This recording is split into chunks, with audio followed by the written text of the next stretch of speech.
मिश्रा जी, आप कुछ और साड़ी सूट या लहंगा दिखाइए ना। अरे भाई, मैं दुल्हन हूँ, मुझे सबसे अच्छे कपड़े पहनने हैं। पापा हम कह देते हैं, हम कोई भी सस्ता वाला लहंगा नहीं लेने वाले। हाँ। वक्त का सच में पता ही नहीं चलता कब निकल जाता है। कल इतनी छोटी सी अक्षरा इस घर में घर घर खेला करती थी और आज उसकी शादी के लिए हमसे सूट लहंगा और ये साड़ियां देख रहे हैं। वक्त का सच में पता ही नहीं चलता कब निकल जाता है। कल इतनी छोटी सी अक्षरा इस घर में घर घर खेला करती थी और आज उसकी साड़ी के लिए हमसे सूट लहंगा और ये साड़ियाँ दिख रही है। और आज उसकी साड़ी के लिए हम ये सूट लहंगा और साड़ियाँ दिखा रहे हैं। मिश्रा जी बेटी आप पता नहीं कैसे इतनी बड़ी हो जाती है, पता ही नहीं चलता। अब अक्षरा को जो भी सूट साड़ी लहंगा पसंद आए वो दिखा दीजिए। पैसे की चिंता बिल्कुल मत करिएगा। जी जी पंकज जी, आप अपनी लाडली से कितना प्यार करते हैं वो तो आपकी आंखों में साफ दिख रहा है। यही तो बात है ना मिश्रा जी। पता नहीं ये अपनी लाडली की विदाई कैसे करवाएंगे। उसे जाने भी देंगे या नहीं। तुम उसकी विदाई की बात अभी मत करो, अभी उसकी शादी में वक्त है ना। वक्त है? अरे अगले महीने तो है उसकी शादी, अब वक्त कहाँ है।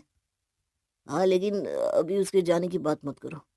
देखो कितनी खुश है हमारी बेटी, अपने लिए कितने प्यार से लहंगा पसंद कर रही है। उसकी इसी मुस्कान को देखकर तो हमारा दिन गुजरता है। कुछ दिनों बाद उसकी ये हंसी की आवाज भी यहाँ नहीं आने वाली। देखिए ऐसे रोइए मत, आप लोग बिटिया देखेगी तो उसका भी तो मन भर आएगा। मैंने वही तो कहा कि उसके जाने की बात अभी मत करो, अभी ये पल मुझे उसके साथ जी लेने दो। एक पिता का मन ही जानता है, जब उसकी छोटी सी गुड़िया उससे दूर होती है तो उसका मन कैसे कचोट रहा होता है। कैसी रीत है इस समाज की, जिस पिता ने इतने बरस तक अपनी बिटिया को किसी अनजान के साये से भी दूर रखा हो, वो एक ही पल में अपनी जान से प्यारी बेटी को दूसरों के हाथों में सौंप देता है। ये देखो, बैग में कपड़े भी नहीं आ रहे, तब भी ठूस ठूस कर भरे जा रही हो। अरे मैंने इतने सूट साड़ी और लहंगे लिए हैं कि पूरा साल पहनूंगी ना, तब भी खत्म नहीं होने वाले। अरे मम्मी, कोई दीदी को समझाओ ना, वहां ससुराल में बस ये कपड़े ही नहीं पहनने होते, काम भी करना होता है। अरे चुप करो तुम दोनों भाई बहन। और आर्यन, अभी तू किसके साथ मस्ती करेगा हैं? दीदी तो कुछ दिन में चली जाएगी यहाँ से। हाँ उसकी बात तो मैं चिल करूंगा। वैसे भी दीदी यहाँ होती है ना तो पापा का सारा अटेंशन उसे ही मिलता है बस। हाँ, क्योंकि तू अडॉप्टेड है, तुझे पता नहीं है क्या? ये देखो फिर से शुरू हो गए दोनों। अरे बंद करो लड़ना, चलो पैकिंग में मदद करो। अब सच में जा रही है क्या दीदी? हाँ, अब तू खुश हो जा तू। आपके जाने के बाद। लेकिन आर्यन आगे कुछ नहीं बोल पाया। ऐसे ही होते भाई, जब तक हम सामने होते हैं तब तक तो वो हमें सताते रहते, लेकिन जब सच में हमारे जाने की बारी आती है तो आंखों के आंसू रुकने का नाम नहीं लेते। तू तो कह रहा था तू बहुत चिल करेगा। दीदी मत जाओ प्लीज, रुक जाओ। देख, अभी तुझे मम्मी पापा का ध्यान रखना है। हाँ दीदी। अब रो मत, ऐसा अच्छा नहीं लगता है तू। मैं हमेशा हैंडसम लगता हूँ दीदी, तुम ही तो कहती हो। पापा का है? वो आपको जाते हुए नहीं देख पाएंगे इसलिए कहीं छुप गए होंगे। अक्षरा के पिता शादी की उस भीड़ में एक कोने में खड़े सिसक रहे थे। अपनी बिटिया को कन्यादान में किसी और को दे दिया था, लेकिन अपने मन को कैसे समझाते कि अब अगली सुबह उनकी झिलमिल करती गुड़िया उन्हें चाय देने उनके पास नहीं होगी। पापा, आप यहाँ क्या कर रहे हैं? अरे कुछ नहीं बेटा, वो यहाँ की डेकोरेशन देख रहा था बस। आप झूठ बोल रहे हैं ना? चलिए, मेरी विदाई का वक्त हो रहा है। इतने वक्त से तेरी माँ से कह रहा था मत बोलो, विदाई की बात मत करो। अक्षरा जा रही है सब मत बोलो, और सच में तेरी विदाई का वक्त आ गया बेटा। तू जा रही है लेकिन याद रखना ये हमेशा ही तेरा घर है गुड़िया, और तेरे पापा तेरे पीछे तुझे हमेशा ही खड़े मिलेंगे। पापा, मैं आपके बगैर कैसे रहूंगी? रहना तो हमें है गुड़िया तेरे बिना। जमाई जी, आपको मैं अपनी जिंदगी सौंप रहा हूँ, प्लीज उसका ध्यान रखना। जी, आप बिल्कुल भी चिंता मत कीजिए, अब अक्षरा मेरी जिम्मेदारी है। एक पिता के लिए अपनी बेटी को विदा करना कितना मुश्किल हो सकता है, ये हम और आप तो सोच भी नहीं सकते, लेकिन दुनिया के दस्तूर को निभाना तो पड़ता ही है।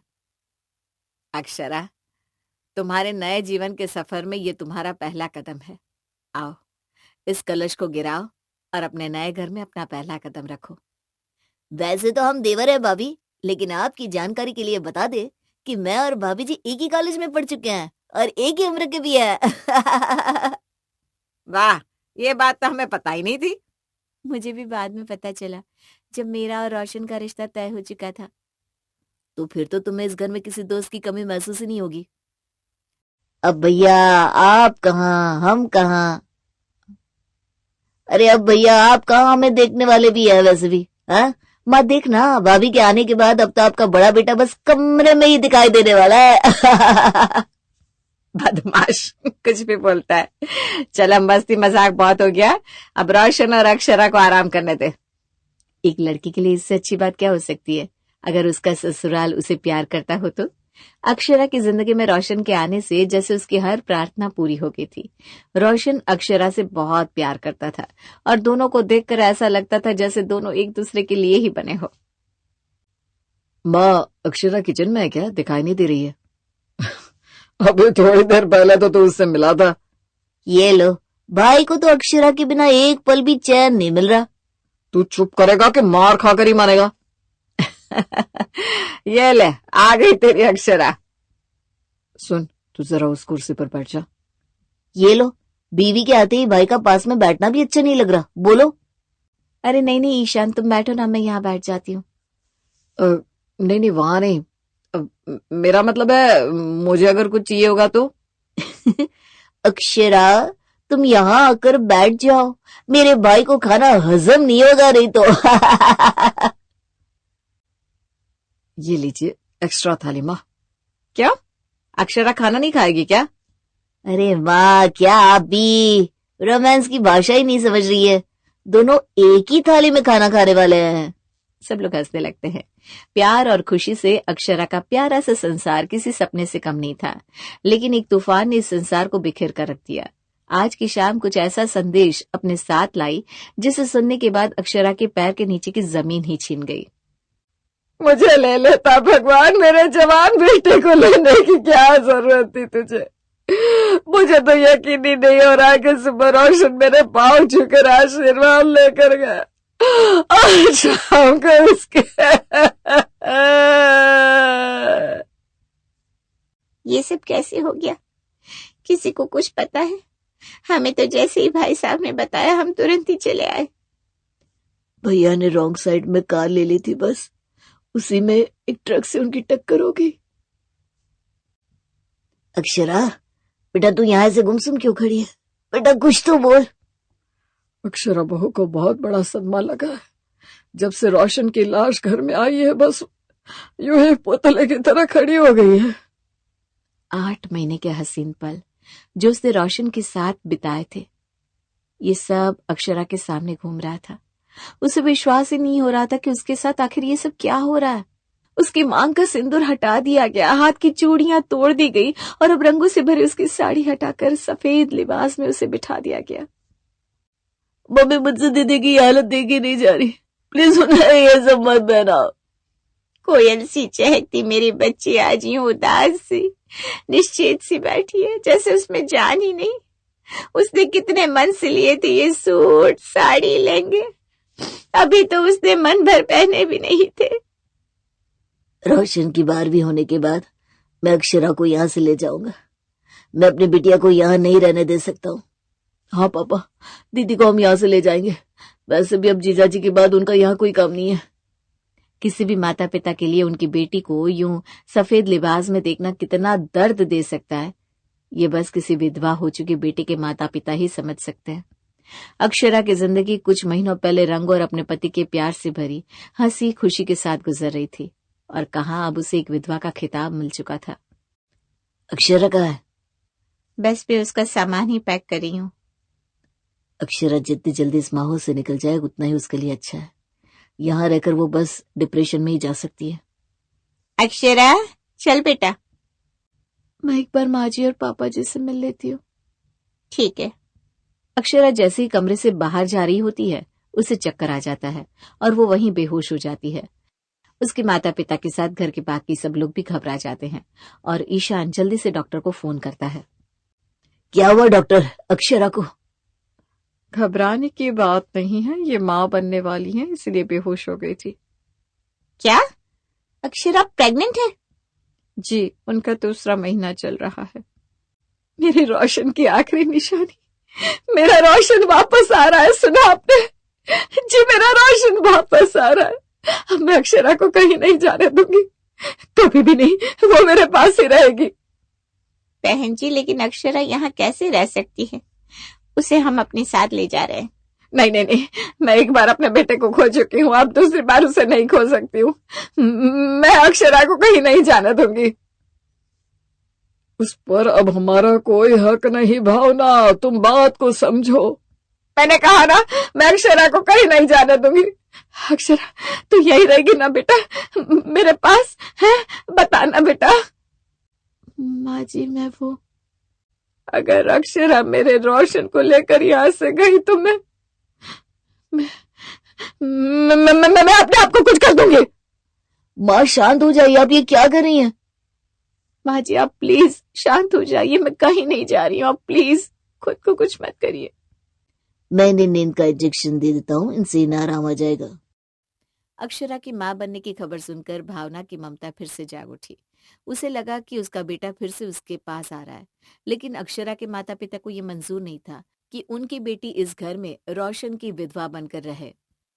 मेरी बेटी इस घर में रहेगी तो वो रोशन की विधवा कहलाएगी। उसके बच्चे को ना तो पिता का प्यार मिलेगा और ना ही माँ की मुस्कान। अक्षरा को पूरी जिंदगी इसी सफेद लिबास में लिपटे रहना पड़ेगा। नहीं नहीं नहीं, मैं अपने हाथों से अपनी बेटी की जिंदगी को नरक नहीं बना सकता। पापा सही कह रहे हैं, दीदी के चेहरे की मुस्कान छीन गई है, वो इस घर में नहीं रह सकती। हम उन्हें अपने साथ ले जा रहे हैं और बच्ची का क्या करना है वो हम अपने घर जाकर सोच लेंगे। क्या मतलब कि बच्चे का क्या करना है? वो मेरे भाई का बच्चा है, उसे इस दुनिया में आना ही होगा। तुम्हारे भाई इस दुनिया से जा चुके हैं और मेरी बहन अभी जिंदा है, उसे अपनी जिंदगी में आगे बढ़ना है। वो पूरी जिंदगी तो तुम्हारे भाई की यादों के साथ नहीं रह सकती ना। उस बात को तो मैं भी समझता हूँ, लेकिन मैं आप लोगों को अपने भाई की आखिरी निशानी के साथ कुछ भी नहीं करने दूंगा। तुम मुझे धमकी दे रहे हो? यही समझ लो। बस करो तुम दोनों, ये कोई वक्त है क्या इन सब बातों का? दीदी, आप हमारे साथ चल रही हैं, बस चलिए। आर्यन, मैं अभी नहीं जा सकती हूँ, माँ जी की तबीयत ठीक नहीं है। दीदी, हालत आपकी भी ठीक नहीं है। इतने दिनों से आपने ठीक से कुछ खाया भी नहीं है और अब इस घर में आपका है ही कौन? अक्षरा, अगर तुम चली गई तो माँ जी नहीं पाएगी, प्लीज रुक जाओ। ईशान बेटा, हम अक्षरा को यहाँ नहीं रुकने दे सकते। तुम उसकी हालत देख रहे हो, और अब किस हक से वो यहाँ रुक सकती है? उसका पति जा चुका है, और अगर वो यहाँ रुकी तो लोग उसे रोशन की विधवा कहेंगे, और हम ये लांछन अपनी बेटी पर नहीं लगने दे सकते। बहन जी, मैं ये सब समझता हूँ, लेकिन अगर वो यहाँ से चली गई तो भावना खुद को कुछ कर देगी। मैं कुछ दिन यहीं रहूंगी पापा। अक्षरा, लेकिन पापा, रोशन माँ जी से बहुत प्यार करते थे। अगर मेरे जाने के बाद उन्हें कुछ हो गया तो मैं खुद को कभी माफ नहीं कर पाऊंगी। मैं वादा करती हूँ, मैं कुछ दिन में वापस आ जाऊंगी। रोशन तो नहीं रहा था, लेकिन उससे किया हुआ वादा अक्षरा आज भी निभा रही थी। अक्षरा ने कुछ दिन यहीं अपने ही रहने का फैसला किया, जब तक कि भावना की तबीयत ठीक नहीं हो जाती। माँ जी उठिए, आप ये सूप पी लीजिए। तू कहीं नहीं जाएगी ना मुझे छोड़कर? नहीं माँ जी, मैं आपको छोड़कर कहीं नहीं जा रही हूँ, आप आराम से सूप पी लीजिए। देखना, मेरा रोशन मेरे पास वापस आ जाएगा। हर फिर से एक बार मैं उसके साथ खेलूंगी, उसे खिलाऊंगी, उसे कहानियां सुनाऊंगी, और फिर मैं उसे खुद से कहीं दूर जाने नहीं दूंगी। भावना की बातें सुनकर अक्षरा का मन भर आया था, लेकिन वो भावना के सामने रो भी नहीं सकती थी। उसने भावना को सूप पिलाया और बाहर आ गई, और बाहर आकर उसी झूले पर आकर रोने लगी जहां रोशन और वो कभी साथ में झूला करते थे। जानता हूँ तुम्हारे लिए ये सब कितना मुश्किल हो रहा होगा। जिस बच्चे के लिए रोशन और मैंने दोनों ने सपने देखे थे, आज वो मेरे पास है, लेकिन मेरी खुशी को बांटने के लिए रोशन मेरे पास नहीं है। मैं तुम्हारा दुख कम तो नहीं कर सकता हूँ, लेकिन एक दोस्त बनकर दुख बांट जरूर सकता हूँ। और इस दुख में तुम्हें ये नहीं भूलना कि भैया की आखिरी निशानी तुम्हारे अंदर अभी भी है। इसलिए ये लो तुम्हारी विटामिन की गोली, आज तुम लेना भूल गई थी ना। तुम्हें कैसे याद है? मैंने डॉक्टर से तुम्हारी दवाई और खाने पीने का सारा टाइम टेबल ले लिया था। Thank you. और कल तुम्हारा चेकअप भी है, कल तैयार रहना, मैं तुम्हें ले चलूंगा। ईशान एक दोस्त बनकर अक्षरा के साथ उसके दुख में शामिल था। आ गई महारानी उठकर, बड़ी जल्दी उठ गई। अरे इतनी भी क्या जल्दी थी, अभी तो बस दोपहर हुई है। शाम तक उठती तो सीधे शाम की चाय भी पिलाती तुम्हें, और साथ में कुछ बढ़िया सा नाश्ता भी तैयार रखती। आखिर आप इंग्लैंड की महारानी विक्टोरिया से कम थोड़ी ना है। क्यों बिमला, सही कहा ना? गौरी अपनी सास की बात को नजरअंदाज करके सीधे रसोई में चली गई और इधर मीता जी की पड़ोसन बिमला बड़े जोर से ठहाका लगा लगा कर हंसने लगती है। तुम्हारा भी जवाब नहीं है मीता, मानना पड़ेगा। सास हो तो तुम्हारे जैसी, वाकई में काबिले तारीफ हो। देखो ना कैसे बहू की बोलती बंद करके रखी है। अब इतनी देर से बैठी हूँ तो एक कप चाय तो पिला दो। अरे मैं भी तो इसके जागने का इंतजार कर रही थी। रुको अभी बनवाती हूँ। गौरी, ओ गौरी, जल्दी से 2 कप चाय तो बना ला, और हाँ साथ में जरा आलू बड़े भी बना लेना, बड़े दिनों से नहीं खाए हैं। बिमला जी भी तो बड़े दिनों बाद आई हैं। आलू बड़े बनवा रही है तो जरा उसका बड़ा पाव ही बनवा देना। अच्छा ऐसी बात है तो रुको अभी बड़ा पाव के लिए कह देती हूँ। गौरी, आलू बड़े की जगह बड़ा पाव ही बना देना। जी अभी बना देती हूँ। इतना कहकर गौरी फटाफट अपनी सास और उनकी एकदम पक्की सखी बिमला जी के लिए नाश्ता तैयार करने लगती है। अरे बड़ी ही जल्दी बन गया नाश्ता, बढ़िया बना लेती है तेरी बहू। अरे ठीक ठाक है सब, अब जैसा बना लेती है वैसे से ही पेट भरना पड़ता है। चलो अब चलती हूँ, कल फिर आऊंगी मीता। हाँ जरूर आना, बोल मत जाना, अपना ही घर है, जब मन करे तब चले आओ। सोच तो आप ही रहे होंगे कि आखिर गौरी ने अपनी सास की बात का जवाब क्यों नहीं दिया। तो आज की ये कहानी है बुलंद शहर में रहने वाले गुप्ता परिवार की, जहां अनिल जी अपने परिवार के संग रहा करते। बड़े बेटे की शादी को लगभग 2 साल होने को आए, लेकिन सास और बहू की जंग आज तक अनवरत जारी है। मुख्य कारण है परिवार की मुखिया मीता जी, जिनको अपनी बहू का लेट उठना फूटी आंख नहीं सुहाता, लेकिन उन्होंने इसका कभी कारण भी जानना नहीं चाहा। चलो आप और हम जानते हैं कि आखिर क्या कारण है। सुबह के 5 बज रहे और सास मीता जी जाग चुकी हैं। लो जी भाई, यहाँ सास अपनी हड्डियां घिस रही है और बहू सो रही है। ये लो जी, ये बचाया मैंने बहुत जागयक यंत्र। इतना कहते ही सास घर का सबसे बड़ा पतीला उठाकर जोर से पटक देती है, जिससे ससुर जी जाकर बाहर आ जाते हैं। अरे क्या हुआ भाग्यवान, सुबह सुबह क्यों बर्तन पटके जा रही हो? अरे मेरी किस्मत जो फूटी है ऐसी बहू मिली। सास सुबह 6 बजे उठ रही है और बहू दोपहर में सोकर उठ रही है। सास का एक एक शब्द गौरी के कानों में एक एक कांटे की तरह चुभ रहा था, लेकिन वो भी बेशर्मी की चिकनाई अपने कंबल के साथ और जोर से तान कर सो जाती है। इधर सुबह के 7:30 बजे गौरी अपने रूम से बाहर निकलती है और इसी आहट का तो जैसे मीता जी इंतजार कर रही थी। मीता जी दरवाजे पर जाकर अपनी पड़ोसन कमला को जोर से आवाज लगाती है। कमला, ए कमला, क्या कर रही हो? कुछ नहीं जीजी। कमला जी तो जैसे इंतजार में ही बैठी थी। हाँ जी मीता जीजी, आपने मुझे बुलाया क्या? हाँ कमला, तुम जाग गई क्या? जीजी जागूंगी नहीं तो क्या दोपहर को जागूंगी। चलो कोई तो समझदार है जिसे पता है कि कितने बजे जागना होता है। अरे दोपहर हो, चलिए दोपहर। मेरी बहू रानी यानी कि इस घर की महारानी अब जाग रही है।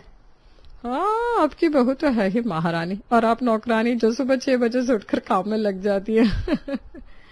गौरी सारी बातों को एक कान से सुनकर दूसरे कान से निकाल देती है और अपने काम में लग जाती है। भाभी मेरा टिफिन बना दीजिए, मुझे कॉलेज के लिए निकलना है। हाँ दीदी बस बना रही हूँ। भाभी अभी आपको और कितना टाइम लगेगा? अरे बस 15 मिनट और दीदी, आपके टाइम से पहले मैं आपका बढ़िया से टिफिन लगाकर रेडी कर दूंगी। क्या भाभी 15 मिनट और आप दोपहर में सोकर क्यों उठती है? मुझे जल्दी निकलना है। ये सुनकर गौरी के कलेजे पर तो जैसे सांप लौट गए, लेकिन बिना कुछ कहे वो बस, दीदी आप एक बार कल बता देती तो मैं पहले ही तैयारी कर देती। अच्छा बहू, पहले मतलब क्या? कल रात में ही बना देती, क्योंकि सुबह उठने की तो तुझसे उम्मीद नहीं की जा सकती। तो दोपहर में सोकर उठती है ना। गौरी जल्दी जल्दी अपना काम करने लगती है और अपनी ननद पल्लवी को टाइम से पहले ही बनाकर दे देती है। तभी देवर रिंकू भी अपनी फरमाइश लेकर आ जाता है। गौरी उसकी भी फरमाइश पूरी करने के बाद सबकी पसंद का खाना बनाने की तैयारी में जुट जाती है और सबको बनाते खिलाते अपने किचन को समेटते जब गौरी छत पर कपड़े समेटने जाती है तो वहां पड़ोसन मिनी नजर आती है। मिनी, जिसकी शादी को अभी कुछ ही महीने हुए हैं और कमला जी की बहू है। आ गई भाभी आप, और क्या कर रही थी आप? मैं बस मिनी अभी सोकर उठकर आई होंगी आप ना। सही कहा ना मैंने? अब जब तुम ही अंतर्यामी हो मिनी तो तुमने मुझसे पूछकर क्यों ही अपनी जुबान को तकलीफ दी? नहीं भाभी, मैं अंतर्यामी नहीं हूँ, मुझे तो अभी आपकी सासू माँ की सुरीली बोली सुनाई दी थी। गौरी गुस्से में मिनी को कहकर चल दी कि तभी मिनी का जवाब सुनकर रुक गई। क्या कहा तुमने मिनी? मेरी सासू माँ की सुरीली आवाज? हाँ जी भाभी, वही तो आई थी अभी मेरे घर कुछ देर पहले, तब बता रही थी बहू हमारी सुबह की जगह दोपहर में सोकर उठती है और उसके बाद भी उसे 3 घंटे शाम को सोना होता है। अच्छा जी, ऐसी बात है। बड़ी खुशी हुई जानकर। अपने गुस्से को हंसी में दबाकर गौरी अपने काम की ओर चल देती है और शाम को सबके खाने की व्यवस्था में लग जाती है। बहू क्या बना रही है खाने में? मम्मी जी, मैंने बनाया है दही वाले लौकी के कोफ्ते, साथ में बढ़िया सी चना दाल का तड़का, और रिंकू भैया ने कहा था उनको सेव टमाटर की सब्जी खानी है तो उनके लिए वो भी बनाई है। नहीं भाभी, मैं ये सब नहीं खा सकती, आप मेरे लिए पुलाव बना दीजिए, बस मैं तो वही खाऊंगी। अब जब तू ननद के लिए पुलाव बना रही है तो मेरे लिए साथ में खीरे का रायता भी बना लेना। मैं तो बस वही हल्का फुल्का खा लूंगी, मुझसे ये ऊट पटांग चीजें नहीं खाई जाएगी। गौरी पहले से ही बहुत थकी हुई थी, लेकिन अपनी थकान को हाँ में छिपाते हुए चल देती है रसोई की ओर। जल्दी से गौरी पुलाव और रायता रेडी करती है, फिर घर के बाकी लोगों का इंतजार करने लगती है। गौरी सबसे पहले अपने पति आशीष को फोन घुमाती है। कितनी देर में आएंगे आप? गौरी, बस अब थोड़ी देर में आ रहा हूँ, ज्यादा से ज्यादा आधा घंटा। ठीक है। तभी सास मीता जी की आवाज सुनाई देती है। बहू, घड़ी पूरे 9 बजा रही है, तू मुझे बस दूध दे दे जिससे मैं आराम से सो जाऊं। ठीक है मम्मी जी। गौरी सासू माँ को दूध देती है। चलो भाई, अब ये भी पी लिया दूध, अब चले मैं आराम से सोने। अब बहू तुम्हारी तरह मैं तो दोपहर में सोकर उठती नहीं हूँ, अपने को तो 4 बजे उठना होता है ना। मीता जी की इस बात पर वहां पास बैठे पल्लवी और रिंकू भी जोर जोर से हंसने लगते हैं। गौरी उनकी हंसी को अनसुना करने की बहुत कोशिश करती है, लेकिन चाहकर भी इग्नोर नहीं कर पाती। तभी उसके फोन की घंटी बजती है। उठाकर देखती है तो फोन उसकी माँ ममता जी का था। माँ, क्या कर रही हो? बस बेटा बैठी थी, तू बता क्या कर रही है? कुछ नहीं माँ, मैं बस इन सब के आने का इंतजार कर रही हूँ। अरे, इनके आने का टाइम अभी तक ठीक नहीं हुआ? इतना सुनते ही गौरी की आंखों से झरझर आंसू की धार बहने लगी। गौरी, गौरी क्या हुआ बेटा? कुछ नहीं माँ। अरे माँ हूँ मैं तेरी, और तुझसे 9 महीने ज्यादा जानती हूँ तुझको। माँ, मुझे यहाँ नहीं रहना। ऐसा नहीं कहते बेटा, मैं तेरी माँ हूँ और तुझे कभी परेशान होते नहीं देखना चाहती, लेकिन जीवन में कई बार ऐसे मोड़ आते हैं कि हमें ना चाहते हुए भी वो सब करना पड़ता है जो हम कभी नहीं करना चाहते थे। मतलब मैं समझी नहीं माँ। मतलब मेरी भोली भाली गौरी कि हमेशा टेंशन लेना हमारा काम नहीं होता, कभी कभी टेंशन देना भी सीखो, जिससे कई बार मुसीबतें अपने आप सुलझ जाती है। अच्छा, लेकिन वो कैसे माँ? मैं जो कहती हूँ मेरी हर एक बात को ध्यान से सुनो। बोलो ना माँ। ममता जी गौरी को जीवन के सारे सूत्र सिखाती हैं और उसी पर अमल करने को कहती है। ठीक है माँ। गौरी फोन रखती है, घड़ी पर निगाह मारती है। अरे, ये लोग अभी तक नहीं आए। और क्या कहा था पतिदेव ने? बस अब भी आया, तब से 1.5 घंटा तो हो गया। वो दोबारा फोन लगाती है, तब तक उसके फोन की घंटी बज जाती है। गौरी बहू, हमें आने में 1 घंटा और लग जाएगा। वो आशीष अभी माल उतरवा रहा है, आज माल का ट्रक आया है ना, इसलिए हमें आते आते 12 तो बज ही जाएंगे। इसलिए अब खाना तो हम हल्का फुल्का ही खाएंगे, पोहा उपमा जैसा कुछ बना लेना बेटा। ये सुनकर तो गौरी को जैसे ठंड में पसीने आ गए, क्योंकि वो समझ चुकी थी आगे क्या होना है, लेकिन उसके पास जी पापा जी ये कहने के अलावा और कोई चारा ही नहीं था। अब गौरी सारा खाना फ्रिज में उठाकर रखने लगती है और लग जाती है काम करने। अनिल जी और आशीष को घर आते आते रात का 1 बज जाता है और खाना खाते खिलाते रात के 2 बज जाते हैं, और फिर इधर बज जाते हैं सुबह के 4, और फिर से मिता जी सुबह से बर्तन पटकने लगती है बिना ये सोचे कि बहू रात में कितने बजे सोई है। हर रोज की तरह गौरी उठकर जल्दी से तैयार होकर रसोई की ओर चल देती है। तभी हर रोज की तरफ मिता जी आवाज लगाती है, बहू ये फ्रिज भरा हुआ रखा है, इतना खाना क्यों बनाती हो? जरा बचत का भी ख्याल रखा करो। हाँ भाभी, आप इतना खाना बनाती क्यों? वो मम्मी जी, अरे छोड़ो भाभी, कोई बात नहीं, लेकिन इस बात पर ध्यान देना चाहिए आपको। लेकिन इसमें मेरी कोई गलती नहीं है। अच्छा जाने दो इन बातों को, अब जल्दी से कुछ तैयार कर दो जिससे हम लोग दुकान के लिए निकल सके। हाँ, आज दुकान पर फिर से बहुत काम है।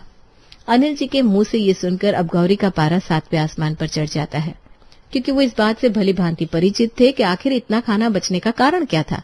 लेकिन फिर भी उन्होंने सबके सामने इस बात को कबूल नहीं किया, बल्कि सबके सामने गौरी को ही गलत ठहराया। ठीक है, मैं सबके लिए बना रही हूँ, आप लोग परेशान मत होइए।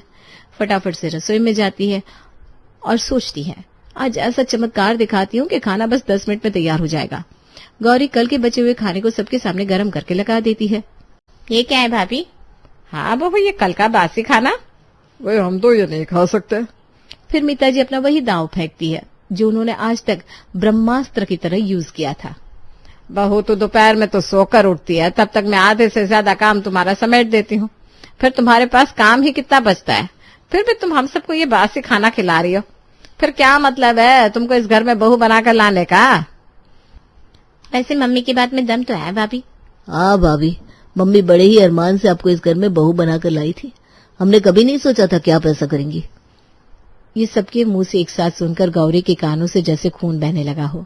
वो बार बार अपने पति आशीष की तरफ एक उम्मीद से देख रही थी, लेकिन यहाँ भी उसे निराशा ही हाथ लगती है। फिर उसे अपनी माँ की कही बात याद आती है। पूरा दिन काम करते हुए उसके कानों में वही शब्द गूंजते रहते हैं। फिर से देर रात ससुर जी और पतिदेव घर आते हैं। मीता जी और बाकी सब तो कब के सो चुके थे। अगले दिन गौरी 7 बजे भी नहीं उठती। मीता जी घड़ी देखती है, सुई खिसक कर 8 पर पहुंचती है। अब मीता जी का पारा चढ़ने लगता है। तभी पड़ोसन 2 आलू मांगने आती है। अरे मीता जी 2 आलू होंगे क्या? हाँ ले जाओ। तभी पीछे से बिमला की आवाज आती है। भाभी 2 टमाटर भी होंगे क्या? हाँ भाई आ जाओ, तुम भी आ जाओ, दोनों को लाकर देती हूँ। क्यों बहू रानी अभी तक जागे नहीं क्या?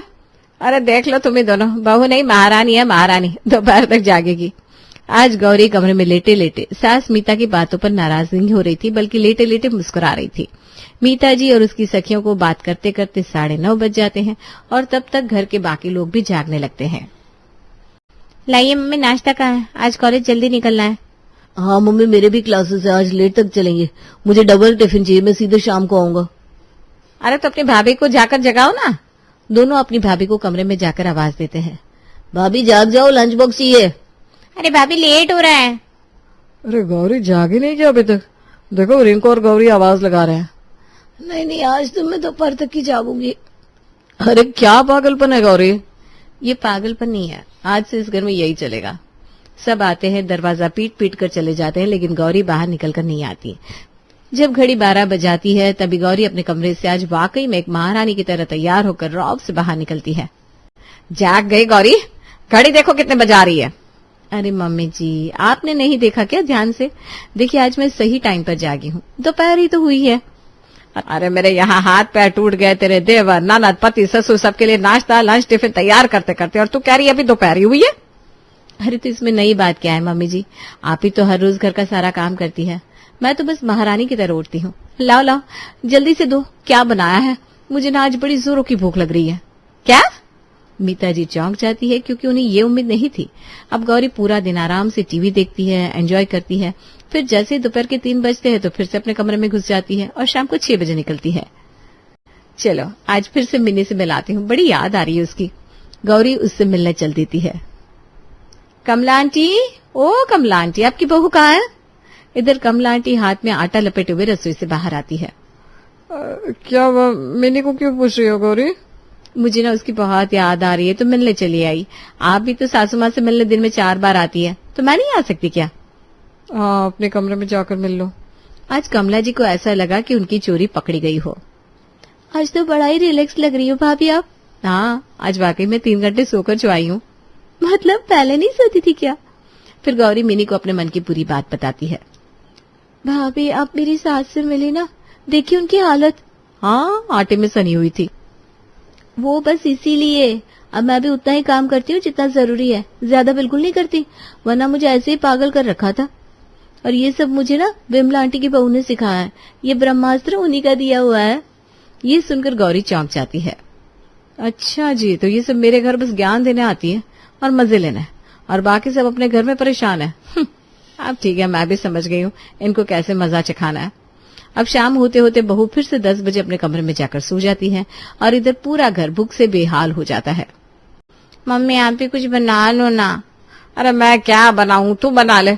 अब कुछ दिनों में तेरी भी तो शादी करनी है। नहीं नहीं, मुझसे नहीं बनाया जाएगा कुछ भी। जुबान तो तेरी खूब चलती थी, इसीलिए सब गड़बड़ हुई है। मैं बाजार से फ्राइड राइस और मंचूरियन लेकर आता हूँ। मैं भी चल रही हूँ भैया। अरे पर मैं क्या खाऊं, मुझसे ये मंचू फंचू कुछ नहीं खाया जाएगा। ठीक है मम्मी, आप कुछ और बनाकर खा लेना, क्योंकि भाभी को नाराज करने में सबसे बड़ा हाथ तो आपका ही है। भागो नाच पिटो यहाँ से, तुम लोगों के चक्कर में मैंने उससे लड़ाई मोल ली। थोड़ी देर में अनिल जी और आशीष भी घर आते हैं। अरे मम्मी, आज आप जाग रही हैं, अभी तक सोई नहीं? अरे भूख के मारे मेरा हाल भी हाल है, नींद कैसे आएगी भला। क्यों बहू ने आज खाना नहीं बनाया क्या? रुको मैं बात करता हूँ गौरी से, ये क्या हरकत है? आशीष रूम में जाता है और देखता है कि गौरी आराम से कंबल तान कर अंदर लेटी लेटी मोबाइल चला रही है। गौरी उठो, आज तुमने खाना क्यों नहीं बनाया? मुझे सोने दो ना। अरे उठो, ये क्या बात है? गौरी उठकर बैठ जाती है। अच्छा जी, आज आपको ये याद आया कि मैंने खाना नहीं बनाया है। इतने सालों से ये जो मुझे ताने दिए जा रहे थे कि दोपहर में सोकर उठती हूँ, उसके लिए तो आपने कभी कुछ नहीं बोला। इतनी रात को सोती हूँ, अगर सुबह 8 बजे तक उठ भी गई तो तुम्हारी माँ पूरे मोहल्ले को बताती है कि मेरी बहू दोपहर में उठती है, इसलिए अब से मैं दोपहर में ही उठूंगी। सुन लिया ना आपने? अब गौरी हर रोज दोपहर में ही सोकर उठती और पूरा दिन आराम करती। पल्लवी, रिंकू, आज लंच मुझसे नहीं बनाया जाएगा, ये लो पैसे और कैंटीन में कुछ खा लेना। हमारा खाना कहाँ है? अरे मुझसे नहीं बन रहा कुछ भी, ये रखिए चाय और पोहा, जिसको जो खाना है खा ले, बस इससे ज्यादा कुछ नहीं बनेगा मुझसे। ऐसे ही 2-4 दिन और निकलते हैं और फिर एक दिन मीता जी गौरी को बाहर हॉल में बुलाती है। बहू, कल से तो 8 की जगह 9 बजे भी उठेगी तो भी हमको कोई तकलीफ नहीं है। क्या बताओ सब लोग? हाँ नहीं है नहीं है। हाँ नहीं है। बस अच्छा खाना दे दिया करो गौरी, बड़े ही दिनों से भूखा हूँ।